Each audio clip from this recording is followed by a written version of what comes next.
It is May 17th, 2017, and this is Atlanta United FC Weekly, a Home Before Dark podcast. I am Tim Herb, and as always, I'm joined by my lovely co-host across from me, Mr. Kevin Bradley. Hey, man. And then to my side, the trusty Brit. Actually, I think I consider you more American these days than anything. You're more American than a lot of people I know. Dan James on the ones and the twos. How you guys doing tonight? Hi, Tim. I got an earache. God, you guys are just bringing this show down. And my throat's scratchy, and I'm still here for the cause. And I'm not going to be here next week.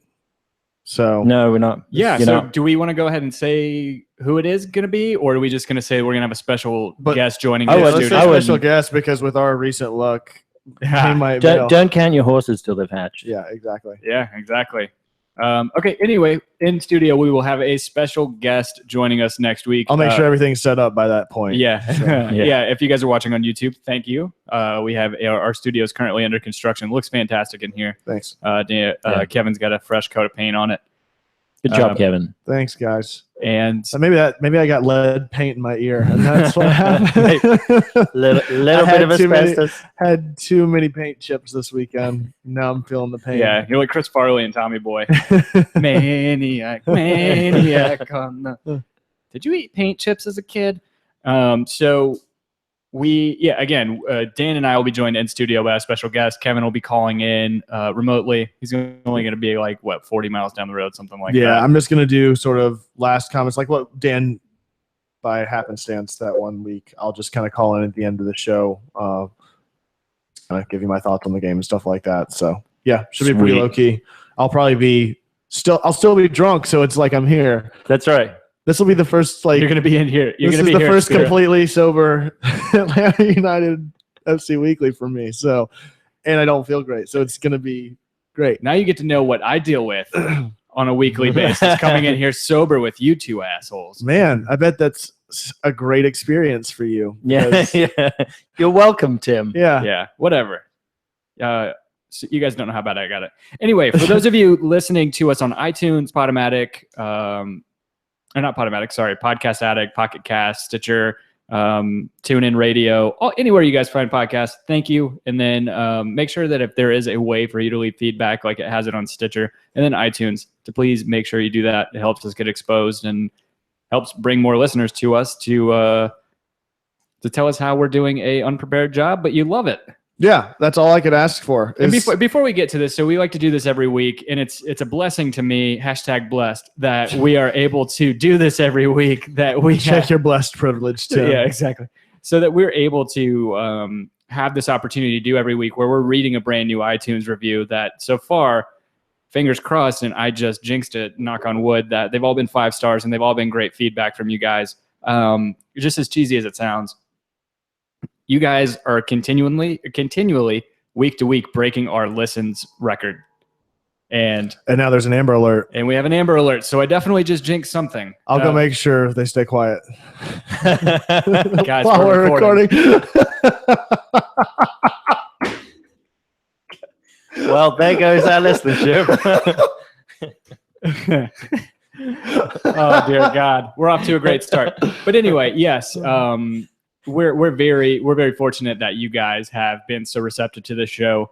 And again, you guys are breaking our listener numbers record every week. And we're still the top Atlanta United podcast on iTunes, and that's in no small part. That's Boom! completely in part due to you guys. and So. still the number 5 podcast on whenever you search MLS on iTunes. Yeah. So with that, what we like to do every week, we have a new 5-star review on iTunes, and it's my turn to read this. So this goes from Lines Going South, obviously play on the 5 Stripes, and the headline, the subject just says "Great pod." Said we'll be listening to this every week during my commute. I agree with Orby Trice. Orlando is not the South. Keep up the great work, boys. This makes me happy for 2 reasons. First of all, that you're listening and you're enjoying it, but also that you're getting in on the fun that we are having, stoking this rivalry, and in some ways helping originate this rivalry with Orlando, this Orlando City team. Say it loud. Say it proud. Orlando is not the South. Exactly. Orlando is not the South. we're going to continue to have this. It might be geographically south. Culturally, it is not the south. And we have some things that are in the works for that Orlando game that we will announce and unveil the closer we get to that game. That should be a lot of fun. So yeah, I can't wait. Keep stoking the fires, boys. That's all I'm going to say. Yeah, exactly. So we are coming off a huge week for Atlanta United. God, what a great game, right? Yeah. I mean, all things aside, right? I think put all the bullshit aside that we're going to talk about. Yeah. It was well, no, we can't. We said 4 weeks ago we are not going to blame the officiating. I'm not blaming the officiating, even though it was dog shit. I'm just no.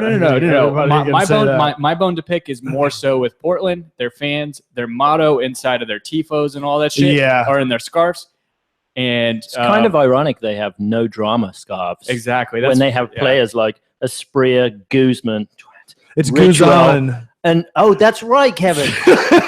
It's Guzman. And Aldi. That's just a good grocery store. I go there and I get significantly spicy hummus. That grocery store is better than soccer than some Nigerian striker who happens to play for Portland. Yeah. No, I agree with you. So, I think I have far more positive to say this week than I did last week. So let's start with the lineup.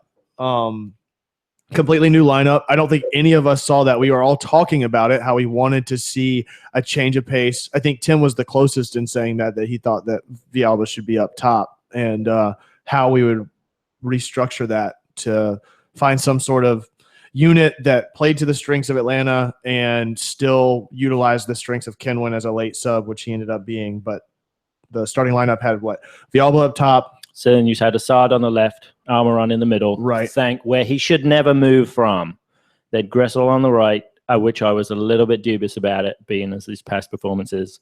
Then we had Carmona, Lorena Wetz, and then on the left we had Bloom, then Perez, Parkey, and then Mears, and Uncle Ken in the back. God, Mears, that's my negative this week is just Mears. Oh. He had such a shit game. Yeah, he didn't have a good game. Yeah. He had such a shit game for me.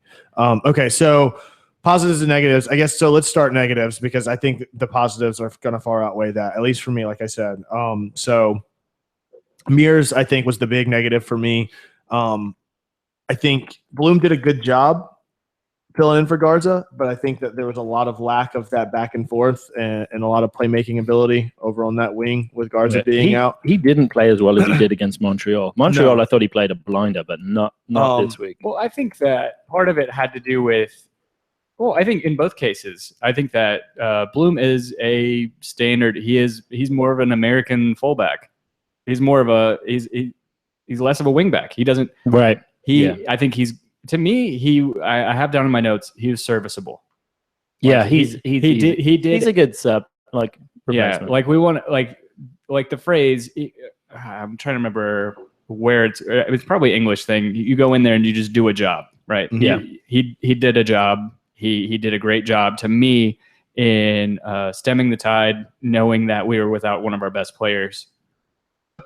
Right. Mm-hmm. But except when it came to the goal.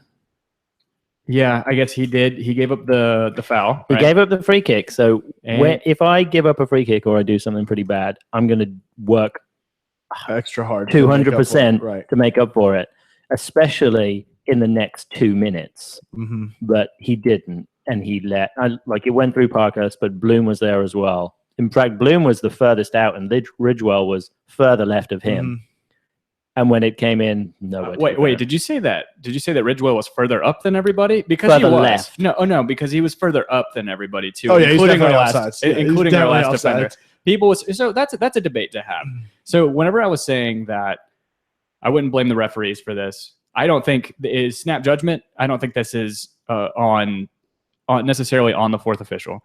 And I'm always more sympathetic to the fourth official than I am to the main referee, because they're constantly having to run to become parallel or to become perpendicular with the run of play. And that's not always so easy the way that it's easy whenever it's a free kick, Tim. I guess that's true. It was a free kick. He was on the line. That's true. I can't make that argument here. Okay, then I guess we can blame the referee. But my thing though is that you can debate whether or not Ridgewell was offside. Yeah. That's feet versus body, because he leaning over, his body was offside, but his feet weren't necessarily in front of Carmona. Carmona was keeping foot to foot. Ridgewell was onside. That's not the issue here. The issue is the influence. Obstruction of the influence, right, exactly. Right. So Roy Miller is in the box. He's an aerial threat, as we've seen in games past. He can score with the back of his head, and go into the side net, and he absolutely influenced the run of play there, because the free kick comes in, it goes past him, but at the same time he makes an attempt at it. Can sees him. He's obviously offside. Mm-hmm.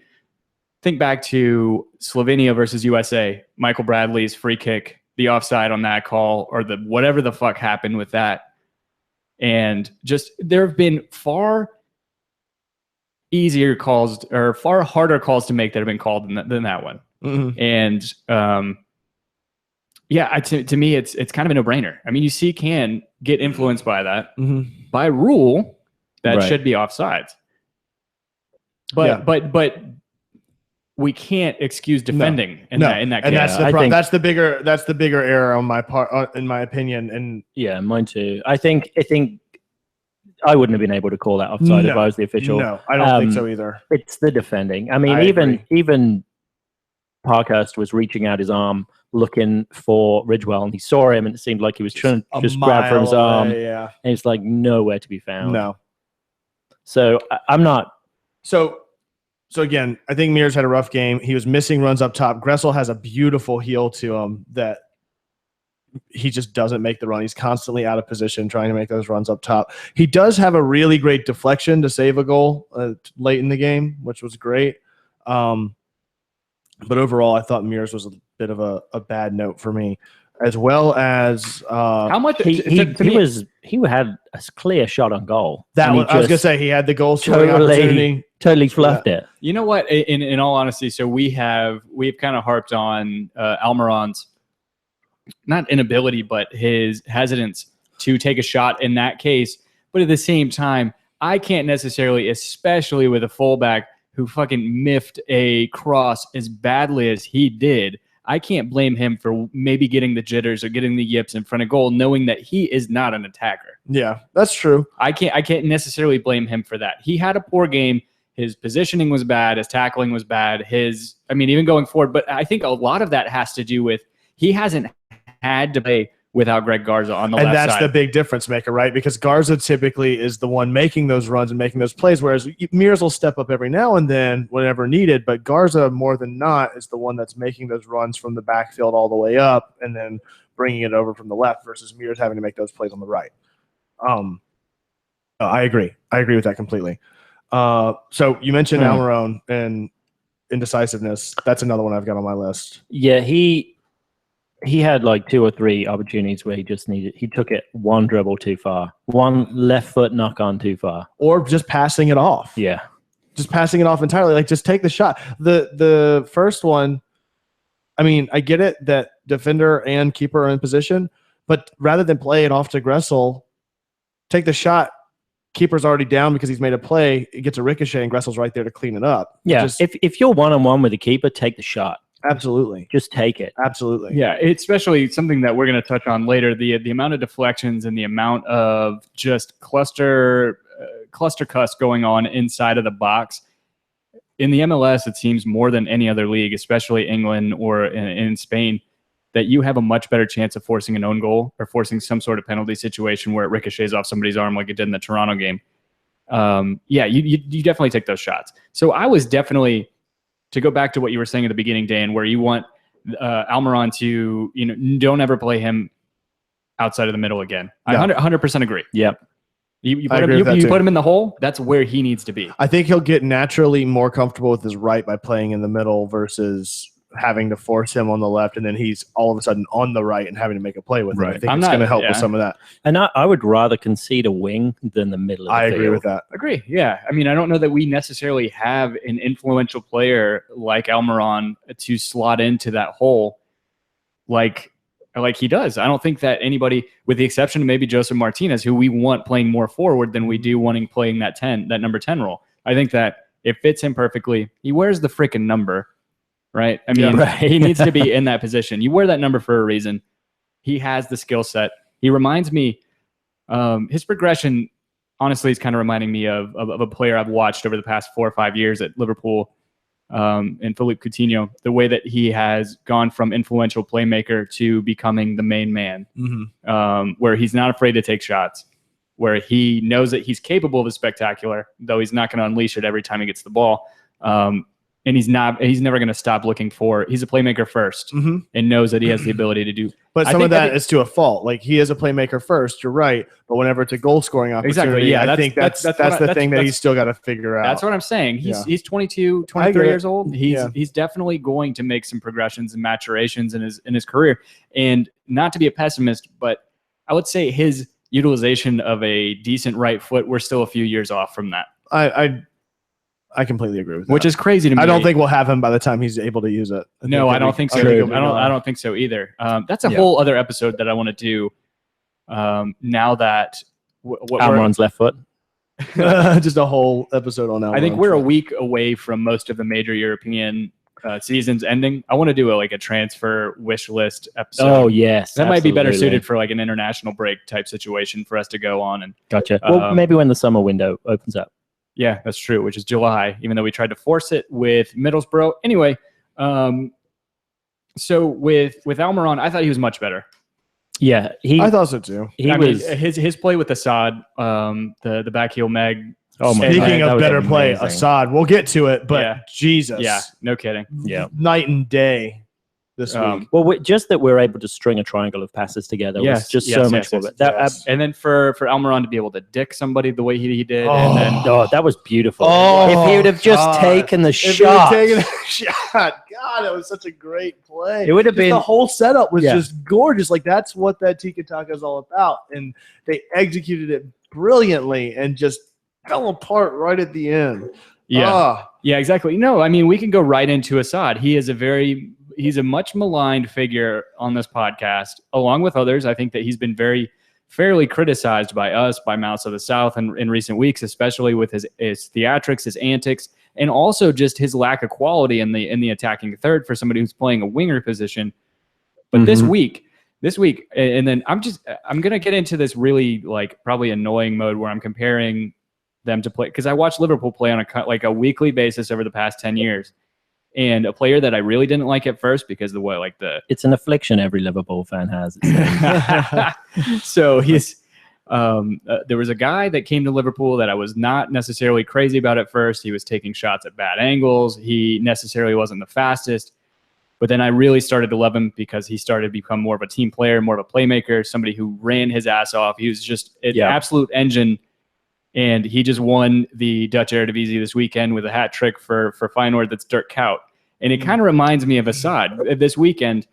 The comparison to me is that they're both kind of forwards playing in a wing position where they're kind of forced to not play to their strengths. And to me, his strength was shown this weekend in his work rate. Yeah. His work rate was second to none on the team, I think. Oh, yeah.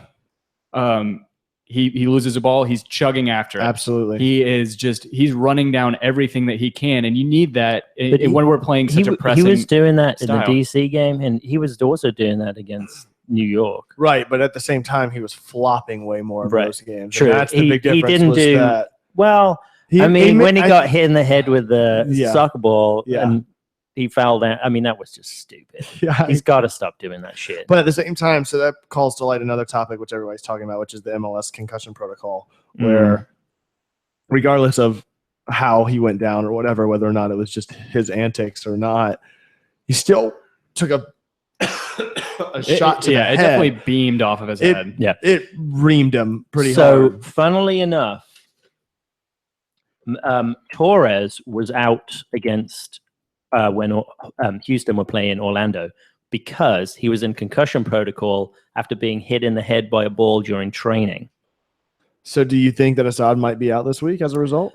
I don't think they can retroactively do that. No, to my knowledge. Oh, it has to be. before the game or during game. To my knowledge, and thanks to the Mouse of the South guys for talking about this, but it looked like he passed the protocol, or there wasn't anything there to say that he had a concussion. Gotcha. And I think as soon as he came back onto the field, I think Jason Longshore summarized it best. The controversy because the doctor who was arguing with the Atlanta medical team about trying to get Assad off the field is an employee of Portland. So you've got two conflicting teams. You should have an independent MLS doctor there, right? Exactly. That doesn't make sense to have somebody. I understand having your trainers there to attend to your players whenever they're injured, but whenever you have something like a concussion protocol that needs to be called or followed, there needs to be some sort of independent. Exactly, because why would you not? Why would you not make decisions? Why would you not make decisions that are beneficial to your employer? So they totally need to have an independent doctor. Yeah, just ask that doctor that you should allow temporary substitution just for I really like that idea. Yeah, I love but it reminds me of the doctor. Isn't that what happened with Jose Mourinho whenever he's at Chelsea? And the woman's name escapes me, but the female doctor that was on Chelsea's training staff, they were butting heads over that kind of stuff. Lady physio. But anyway, I mean, you're right though, Dan. I mean, as an employee, you're doing what you have to do, right? You are. I mean, you can't blame those people in those positions, huh? Eva Kamara. Yeah, she probably got some crazy awesome severance package from Chelsea. She needed to. That whole affair was just ridiculous. Yeah. So, where was I? Concussion protocol. Having a dedicated individual. Yes. Mm-hmm. There needs to be some sort of independent doctor there. So anyway, Assad gets up, plays one of the better games, I think, all season. Yeah, I agree. I think that he was great. Yeah. Saw LGP come back true to form. Yep. Which was good to see him come back and play pretty well this week too, I thought. Thought I just had about Assad's play. Did it stand out more because Bloom was playing behind him? Interesting. Did not think about that. Because Garza's not there offsetting that. One of the criticisms that we've had of Assad, especially going and seeing him live, is he doesn't necessarily make runs into open space whenever he has a trailing wing back and making overlapping runs. It seems like he is actually slowing play up. But if he's the only person that's really going and pushing forward on that side, well, Bloom was still getting up there. I mean, no, he was, but not nearly in the frequency. Garza's in the opposing 18 every 15 every time minutes. 50-50 ball comes out, he's already up there. Yeah, I don't know. I didn't see much apart from the flopping. I didn't see much difference in Assad's performance than previous matches. Because I've been saying about his hustling like a while. Oh no, I agree. So, he's one of the few that if he makes a bad play, he's the first to run back to and swing his elbow into your head. Right. Well, that was the complaint I had last week about Kinwin, where he's one that was not doing that. Like if he's out of position or whatever, I don't see him hustling to make another big play as a result of that. So. Yeah, so other positives coming out of this game. What else do you guys got? Like I said, I've got I think for LGP, I thought he played a better game too. I thought that he was better in positioning than he was in the previous week. I mean, he carried Adi into the 18 literally whenever he jumped on his back. And I went next on piggyback rides. Yeah. I mean, he should have just accidentally tripped backwards with. Does anybody else just think about it for a second? Close your eyes. Can anybody else see Dave Coulier a little bit in LGP's face? Uncle Joey from Full House. Just because of the gap. Yeah, I think that. And yeah. Argentinian Errol Flynn. I thought he was much better this week. One thing I thought the defense were a lot better. So against NYCFC, there was a lot of time where it was just Parkhurst and LGP at the back and everyone else was up front. But this game, they would drop. Lorenowitz was dropping way back. It's just playing as a straight up CB. So they would have Parkhurst, Lorenowitz, and then LGP on one side. So they would constantly have at least three at the back. And it seemed to help a lot. I thought our defending was much, much improved against this high-octane Portland bunch of cheaters team. It was a level playing field, right? We're both without our best attacking player, right? We're both right.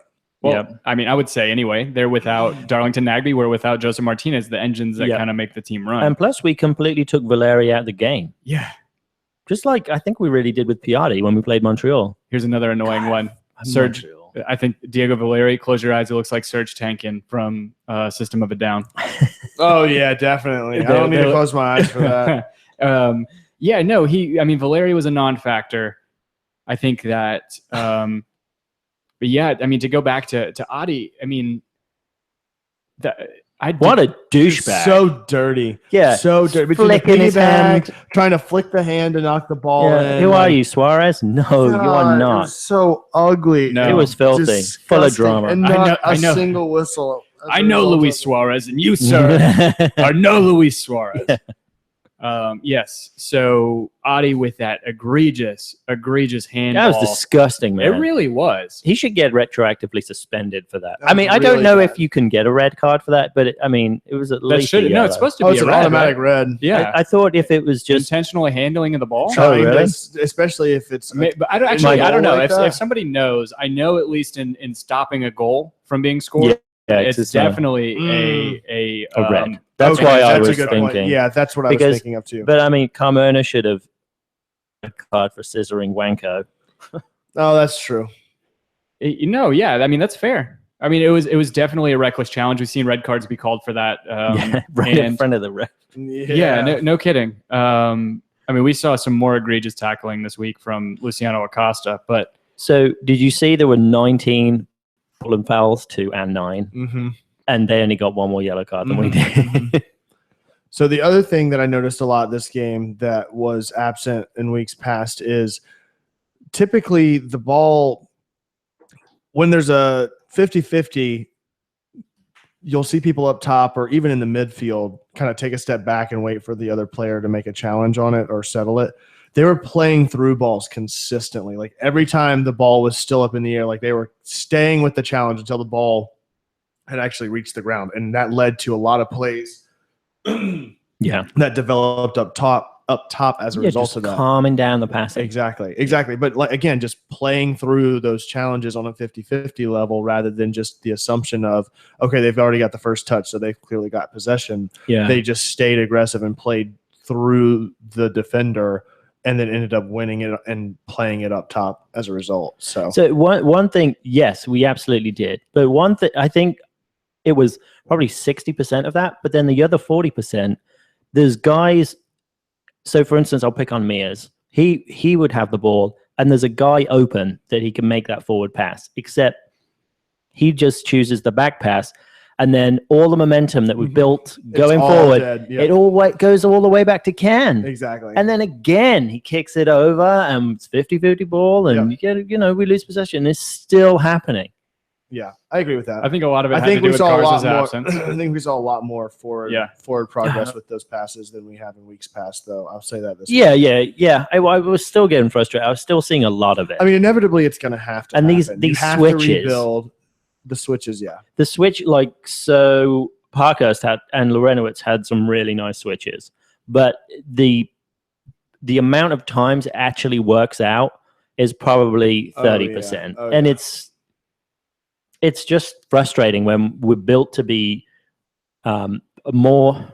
We're not exactly a 100% possession team, but we're built to be favored in possession. Mm-hmm. So if we can build it up and keep that possession rather than just switching it up, and where it the amount I think there's 3 or 4 times I saw it just dribble out over the corner flag. And I'm like, so we got a comment on YouTube from a new subscriber, actually, Tokyo Soul.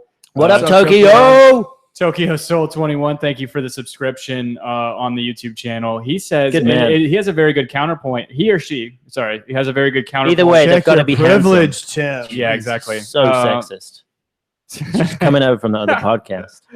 So anyway, he or she has a counterpoint to my criticism of Yamil Assad and him not playing those runs along the line. He said Yamil Assad is class. He's so important to our style of play. Cutting in and combining with Miguel is his main duty. Garza provides the width. Right. So he's saying he or she, damn it, PC culture. Tokyo Soul is saying that he's supposed to come inside and then allow, pull defenders off and combine with again, Almiron. Yeah. Right. Which again, I think that's why we saw him more prevalent on the wing, is because Garza wasn't there as much as he has been in weeks past. And so we noticed it a lot more. Right. But you've also got to provide the option, because not every play it's not going to be overlapped. No, not at all. Yeah. No. So I have a love-hate relationship with Assad. I think we all do. I think the flops are what does it. But that will break any sort of fandom for any player. So it seems like to me this has probably been going on for a while without me even noticing, but the new thing, like flopping, was something that I just had to get used to in the modern game, even though it irritated the hell out of me. Starting with Michael Owen, the typical Liverpool player.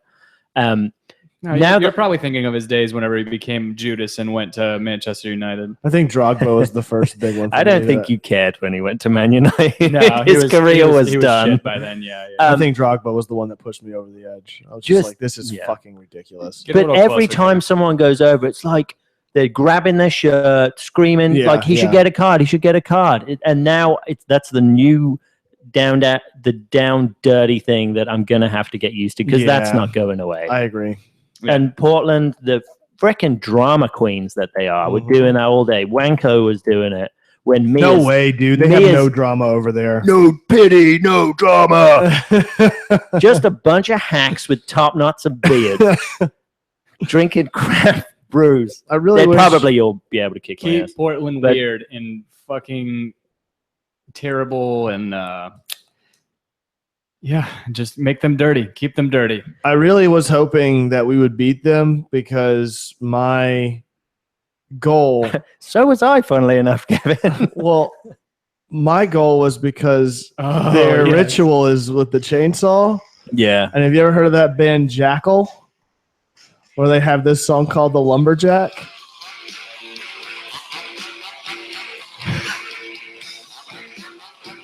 With a whole guitar solo done with a chainsaw. And I really wanted to open up the show with that. Yeah, no, that would have been great, especially Dan ending last show by saying there's going to be a forest fire or whatever. Whatever he was saying. I was saying that Mias did a beautiful professional foul on Wanko. It was just class. He came in, wasn't really on the ball, and just barged him into the ground. Plus, Wanko's like 4'10" and probably about 120 pounds. So he got blasted, and then was like, give him a card, give him a card. Other thoughts on the game? Obviously, Gressel had a great game.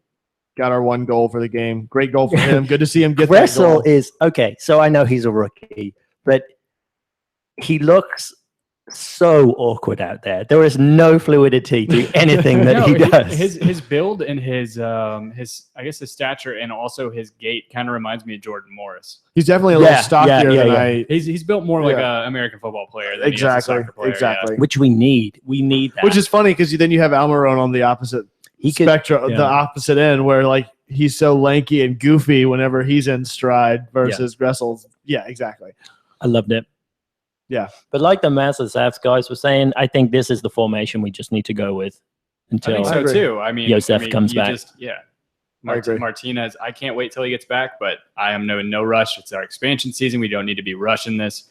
We need to make sure that he is fully fit and ready to. So you think the homecoming? You think the homecoming for Martinez is this weekend? I don't think it's against Houston. I think it's more likely that it's against NYC. Yeah, I'm all for that. We need revenge on that one. Big time. Big time. Oh, can I give one more positive? Yeah, absolutely. Kevin Kratz I don't want to hear this. Gave the best Atlanta United corner I have seen. Oh, yeah, he actually played it in. He played it in, actually got it to where it needed to go. Exactly. That was a great corner. And it should have, quite frankly, been headed in, but I agree with that. Good to you, Kevin Kratz. Kratzer. Any other final comments on... Oh, wow. Oh. That's a good bomb to drop right in there. Yeah. Sorry about that, guys. Any other thoughts on the game before we move on? We wore the red shorts instead of the white ones. Oh, those were so sexy, right? Yeah, I was a big fan of those kits. Tim, final comments on the Portland game? I thought Mikey Ambrose was pretty great, and in the little bit that we got to see him come in for Bloom at the end of the game. I don't know if you guys paid attention to that at all. I did not. No, he came in. What minute did he come in though? Was it like 80th? It was something like that. We got maybe 10 minutes of play from him. Yeah, I didn't notice anything. I didn't notice at all. Well, so that's a good thing for a defender, right? Yeah, exactly. He didn't mess it up. Exactly. Oh, some of those frantic scrambles at the end. That Guzan, yeah, I said Guzan because that's his name. The Guzan shot that hit the corner post. Yeah. Oh. A little bit of puckering going on. Oh, that was hard to watch. Yeah, that was hard to watch. That was really rough. Plus, he's a complete D-bag as well. I can't wait till we have him in a couple weeks. It's going to be awesome. Yeah, no. Yeah, I think that Middlesbrough turned it down, but then the Portland take him I know, it's just as a ridiculous. midfielder. It's just so stupid. Just ridiculous, man. Yeah. Apologies for the profanity that you guys heard screaming out of my computer. Out of my mouth, no less. Yeah. Had an issue with the audio recording. We're still recording on YouTube. We'll have the podcast up. No issues tomorrow in terms of audio. Yeah, it's just I hit the wrong button on Audacity to start the recording again, and then it just started playing from the beginning. Yeah, it happens. Anyway, we do have some comments from Kirby J. Smith, who tends to interact with us a good bit. I was going to bring him up, yeah. Yeah. Actually, let me see if I had any more final notes. Lorenowitz was solid again. I thought so. I thought he did. Yeah. I think I liked that game plan. And then Alec Can. To me, he is like he's one of the most consistent actors on this team. Mm-hmm. It's so surprising. Yeah, I mean, you're biting your tongue. It seems like I don't have a problem with Can at all. Is it still Guzan's? You're just ready for Guzman to get here, right? Just start calling him Guzman. And then Kevin will get confused and start calling him Brad. I think probably what will happen when he comes in, he'll take the job from Can, and we'll have an insanely good backup. Gotcha. But what he's done is like Brad now has to really step up his game. Like he doesn't want to get nutmegged 3 times in a game. Well, I also wonder how it's going to, like, how is he going to come in?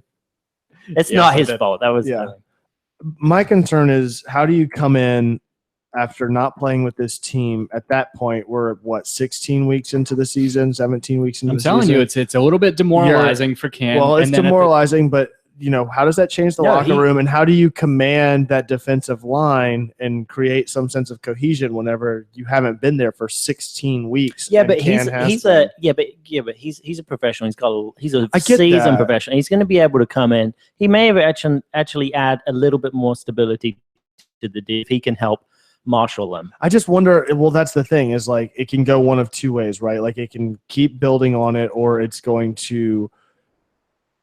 I don't know. I'm interested to see how it pans out. I think so. I think so. When I play soccer with you, which happened 4 years ago. Holy shit! It has been 4 years.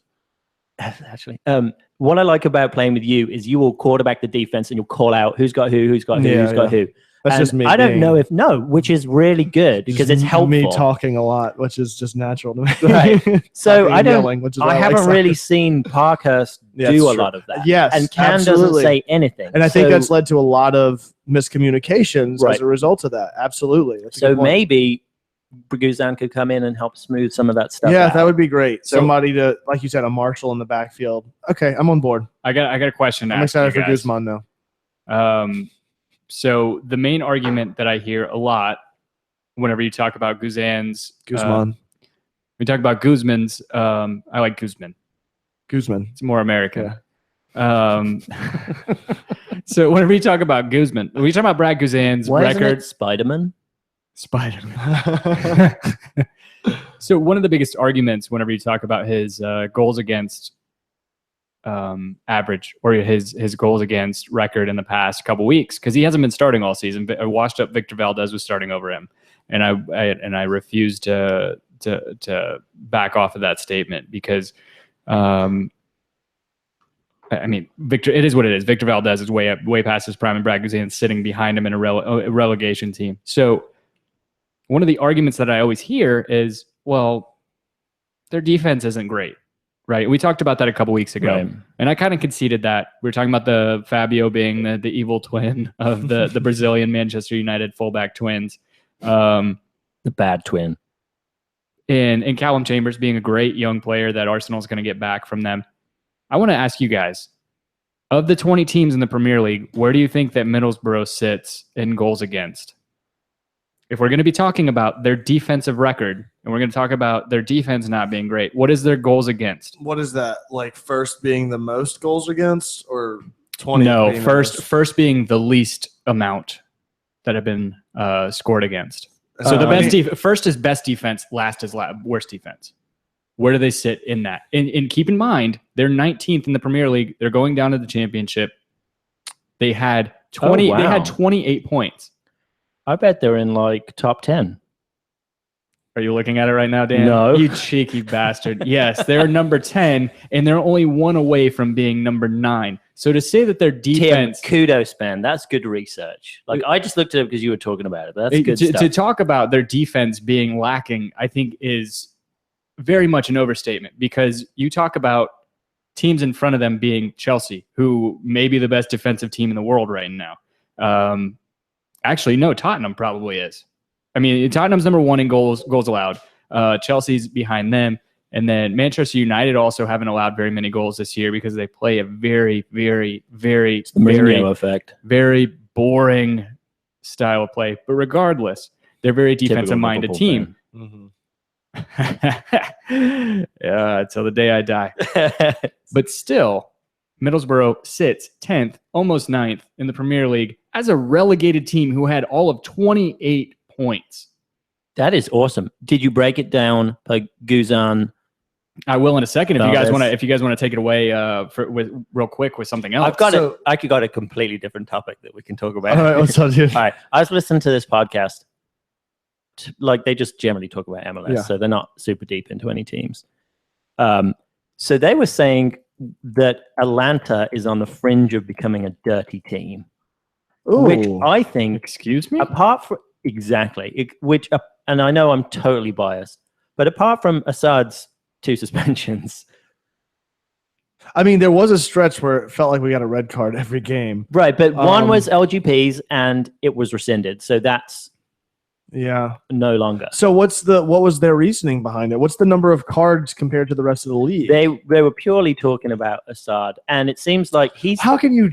I don't think anybody the entire team based on one player. I don't think anybody has got more than 1 red card. No. So I was a little bit confused about that comment, and it seems like they're just reading headlines. I'm wondering if it's a sort of media turn based off of how much everybody has proclaimed Atlanta to be the brightest and best coming up with all this potential. Mm-hmm. They're not really playing that potential right now. So now they're like, oh, it's just because they're fucking dirty and they're trash, and that's why they don't win games. And it seems like we've become so people are saying I don't mind being the heel of the league, which is fine with me, but I want to be winning.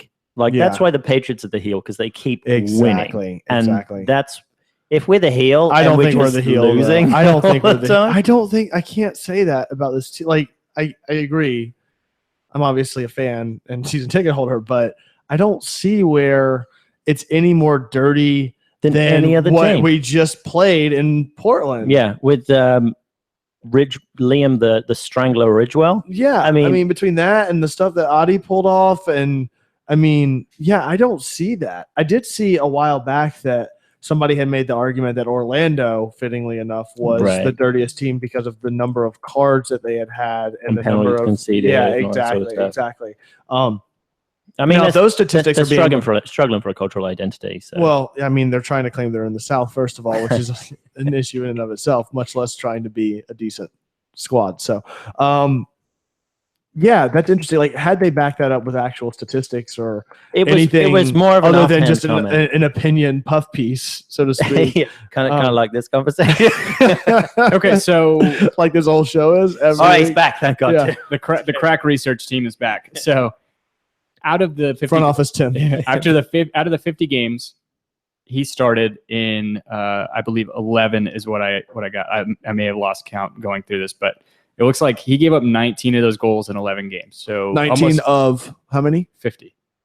Wow. In 11 games, which is it's less than a third of what their total games played for the year is. Oh wow, that's not bad. So 19, it's a goal and a half that he's giving up a game. So 19 of 50. And that's a third of the games. So that's about on par for the total number of goals given up over the full season, right? Because 20 is a little bit less than a third of 50, and then we've played 10 games and we've given up 15. He actually is giving up more than their average goals against, which is at 1.35. Yeah. It's not much. It's not much, right? Exactly. It's comparable. It's a little more than a tenth of a goal a game.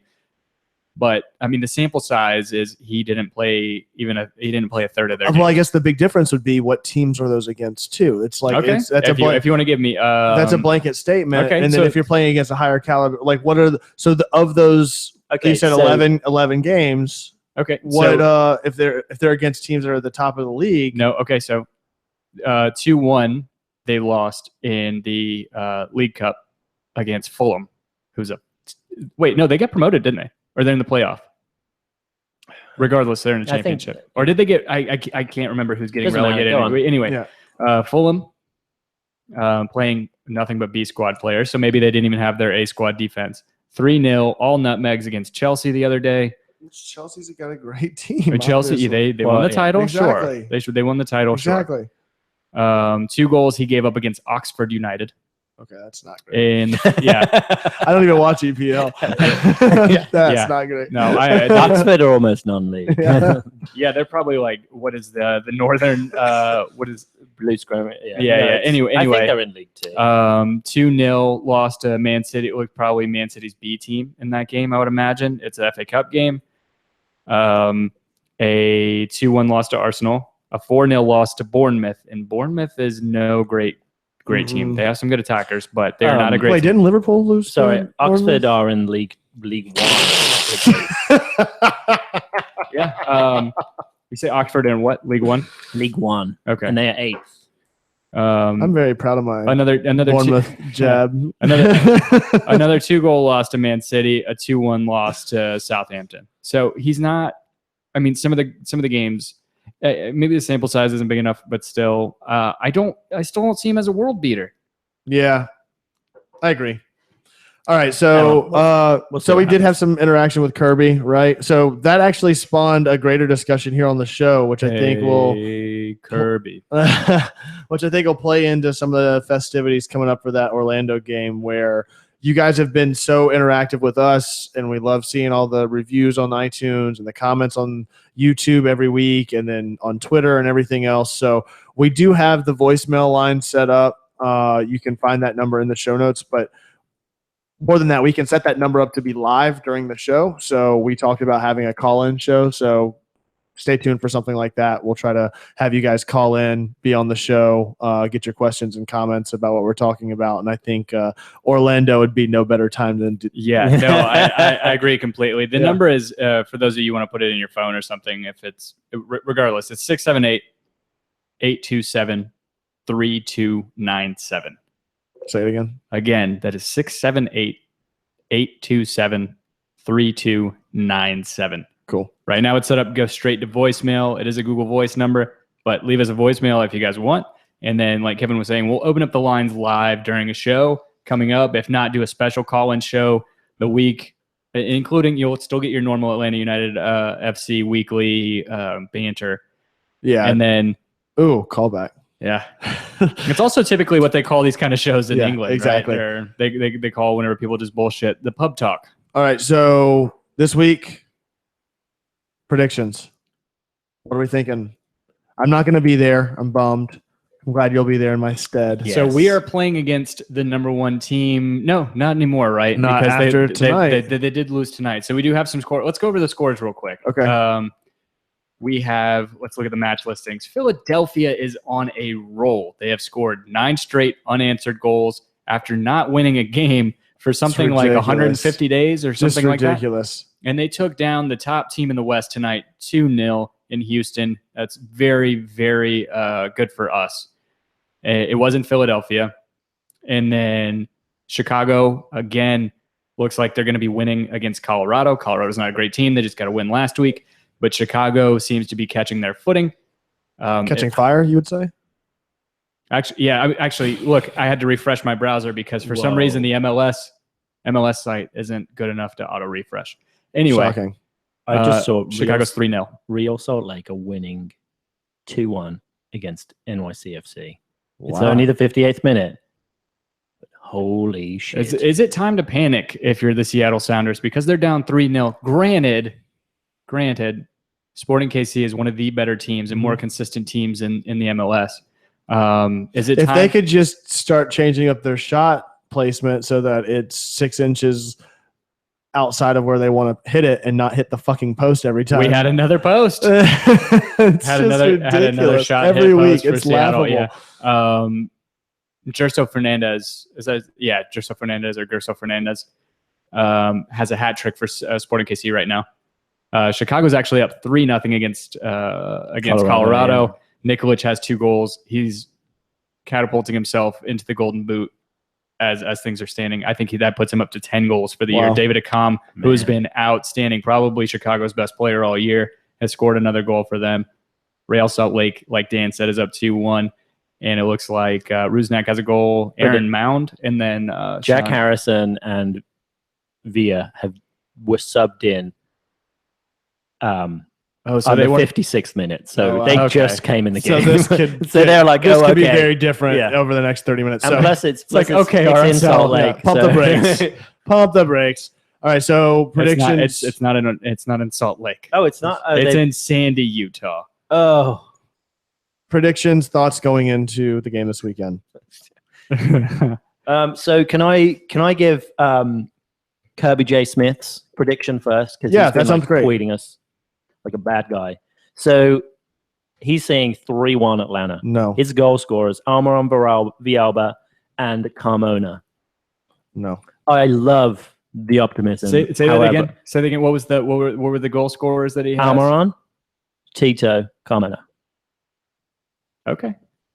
I'll buy it. I think maybe we should change Carmona's name to potential red card. So I'd love that, but I think I'm much more optimistic. Cynical. So I did not think there was a snowball's chance in hell that we got out of Portland with a win. Yeah. Seeing that lineup change, I didn't think we were going to get out at the point, to be honest. No, that's what I'm saying. Like I thought there was no way we got out of there with anything less than a loss. So seeing the lineup change, seeing the change of pace, I actually think that with another sellout crowd, because the city is just showing up in droves for this team, and after the tough loss against DC, that sellout's old news, man. We sold that stadium out for the Houston game 2 weeks ago. So that said, I think Atlanta does pull out the win this weekend. I'm saying 2-1 Atlanta. So it's interesting. Houston's played 11 matches now. They've given up 16 goals. Their goal differential is now all of 5 goals. So their defensive record's not great. It's not bad. It's not on the levels of Minnesota. It's not on the levels of Real Salt Lake. But it's actually it's about average. Their home form is a lot better than their road form. They have been killing teams at home, but on the road it's just. Who did they beat on the road 4-0 last week? Oh, so I don't know, some northern team. Yeah, it's like some like New York transplants. Shit, I forgot the name of that town. It's a small swamp town that has Disney shit in it. What's that place called? I don't know. Anyway, move on. Wait, yeah. It's not in the South. No. That's what I was saying. Okay. Mickey Mouse Club, right? Yeah. The Mickey Mouse Club. Yeah, exactly. Cool. I am going to say they have scored all of, it looks like 2 goals on the road. No season? Way. Is that right? No, that can't be right. They've lost 4 games on the road. No, I'm saying that they've only scored right. 2 goals on the road. That can't be right. It looks like it is. The only goals they've scored on the road, it looks like, were against Portland. So, what do you think? Am I wrong in looking at that, Dan? You can correct me. I can't even find it. You said it. I believe you, Tim. At this point. I think we're in for a 1-0. 1-0. I like it. I think God, I hate those games though. Yeah. Oh, that's bad. Okay, so they've got a front line. I'm going to call an LGP header on a corner. Oh my! Oh, I think we're going to play it short, and then Almiron's going to whip it. Of course, we're going to play it short. That's not a Tim. gutsy It's not call. coming from a corner unless Kratz is on the field. It's not. No, there's going to be one of those short corners. Play it short corners is going to work just to justify doing it for the rest of the season. Yeah, give him an inch. They'll take the remaining mile. Yeah, no, I think no. I'll stick with that. We haven't had. Have we had a defender score this year? We haven't, right? Peterson, which midfielder, but yeah. That's the closest. Okay, yeah. I mean, I'm cool with that. I'll go with LGP header on a corner kick. Brave call. And I'm going Parkhurst clearing from midfield, sailing it over the keeper, David Villa style. you mean Shabby Alonso style? Yeah. What do you think, Dan? So their front three. That when they're all healthy, which they seem to be right now. So that's Kyoto, Torres, and Manotas. And then they can always slip in Ellis, who's been a beast as well. If one of those Ellis had a crazy goal against, or was it Orlando? Yeah. Orlando's defending was just shocking. Actually, I guess I take that back. Orlando was that game was in Houston. My bad. For some reason, I thought it was in that little rinky-dink stadium that they have down in Orlando. Just that god-awful color, too. It was at the BBVA Compass, the BBW Compass Stadium. Grotesque. Growing up in Birmingham, England, I've always associated purple with chocolate, so they just seem to be chocolate. Cadbury's. Cadbury's. Oh, I was thinking he's a Cadbury man. I was thinking Milka. Wait, but that's Germany, right? That's Switzerland. Milka is still. I want to say that's still Cadbury, though, isn't it? I have no. Or no, they're all like Nestle. Anyway, side note: as a Brit, are you a Galaxy man or are you a Cadbury man? Cadbury man. Okay. Hershey's tastes like cheese. It is interesting. It is not British cheese. I like a good cheese. No, British cheese is like government cheese. No, just like shitty cheese. Yeah, that's what I like Cheese Whiz. Yeah, I never tried Cheese Whiz. You have it over in England, and then you come back and you try Dove, the Galaxy equivalent, and it's not the same. But see, it's what you're growing up. It's what you've got. It's what you know. I totally. It's because we have pasteurization and all that kind of shit we got to do. Anyway. Okay. So, Dan, score prediction. I'm going to go with 2-0.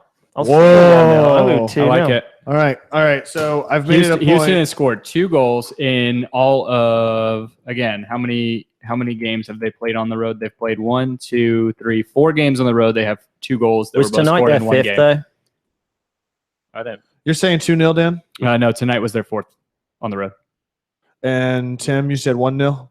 Yes.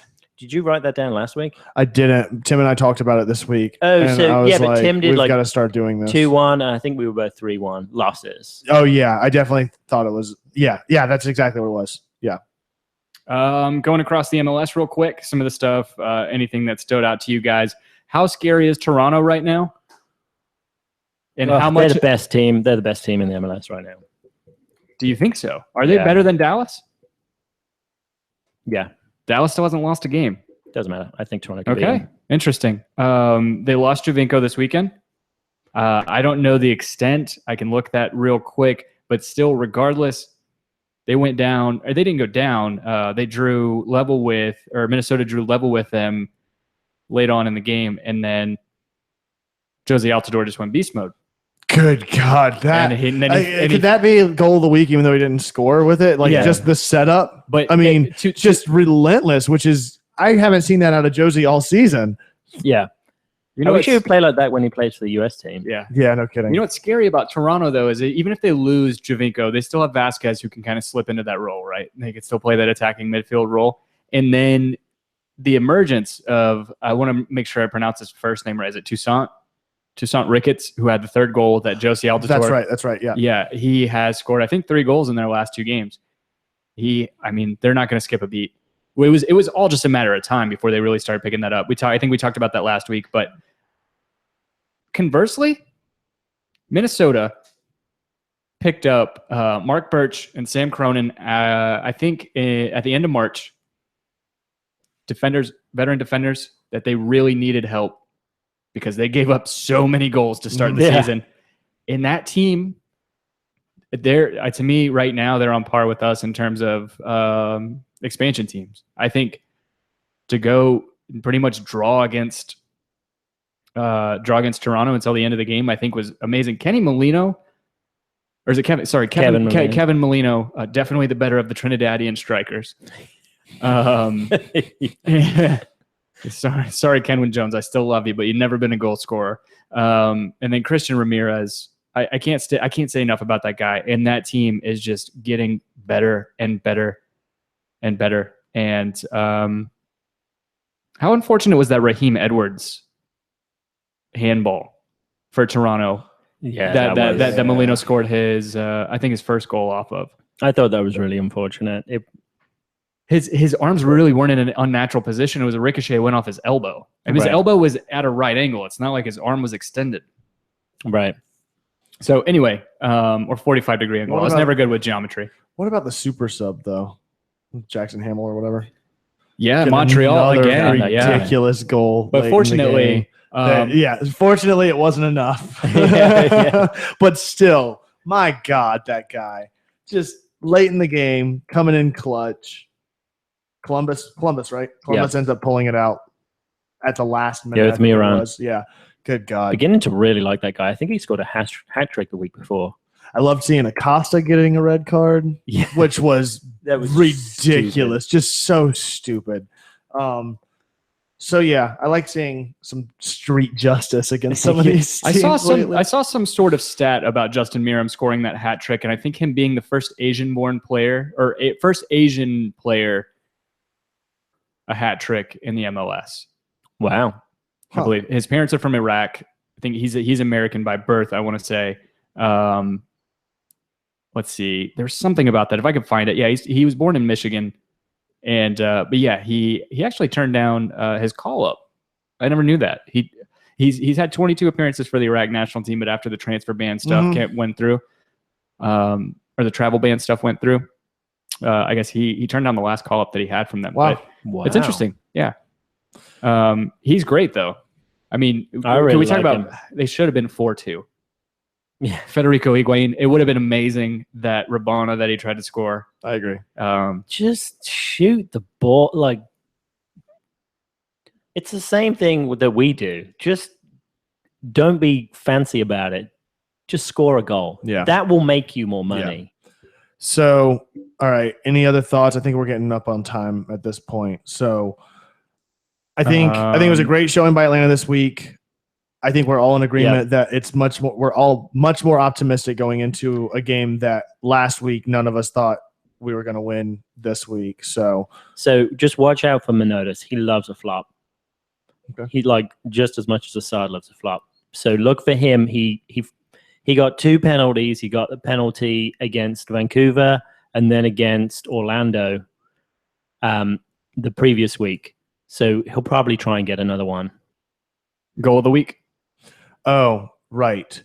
I had Medunjanin down from Philly. Yeah, I was gonna say him, but I wasn't gonna say the name. So I'm glad you did. I had that down as my goal of the week until the last Colorado Rapids goal, was the player's name escapes me. It was beautiful, just persistence with the player on the ground. Slim pickings this week. There were really slim pickings. I know Dan was looking at the Clint Dempsey left-footed shot from outside the box that went in, but. That was a nice goal. I'd pick any of those Philadelphia Union goals. I think they were pretty good. It was good to see Onyewu score. Also, shout out to Breck Shea, 2 weeks in a row, coming through for Vancouver. I used to love that guy. I watched him with the U18s. Did you play for Stoke? Yeah, I watched him really not play for Stoke.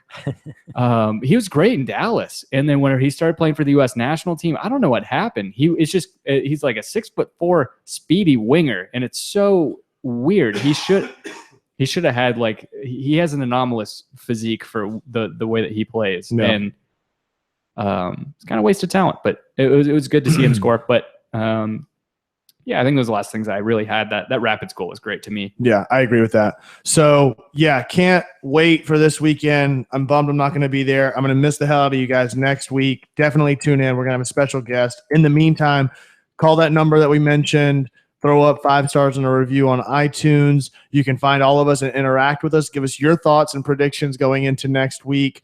As always, every review will be read on the show, and we hope to hear from you. You can find all of us on Twitter. Tim, where can they find you at? You can find me at Tim Herb. Also, kind of reactivating the Facebook page and community and getting involved in that. Go find Home Before Dark on Facebook if that's your preference. Yeah, so Tim and I obviously do a second show where we just talk about whatever we're listening to, playing, eating, the whole nine. Interviewing people. We Yeah.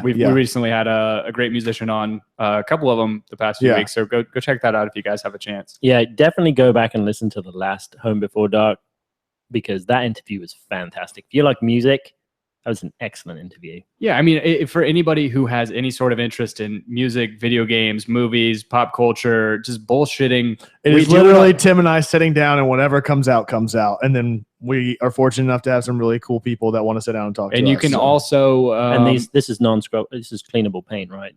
Scrubbable. Yeah. Oh, yeah. Oh, yeah. Yeah. We made sure of that. Yeah. It's chalkboard paint. Uh-huh. Yeah. So even when it dries. Anyway... you guys can actually cut out the middleman, and you can find the Home Before Dark network on iTunes. Oh, that's right. Or on Stitcher, on Pocket Casts and TuneIn, where you get all those shows as well as the Atlanta United shows every week. Yeah. So, Dan, where can they find you at? At DNGMS. You can find me, as always, at The Architect. That's at _ARC. Number 1, TECT. Collectively at Home Before Dark. That's before spelled B and the number 4. Check out gethomebeforedark.com. We love the hell out of you guys. As always, be home before dark.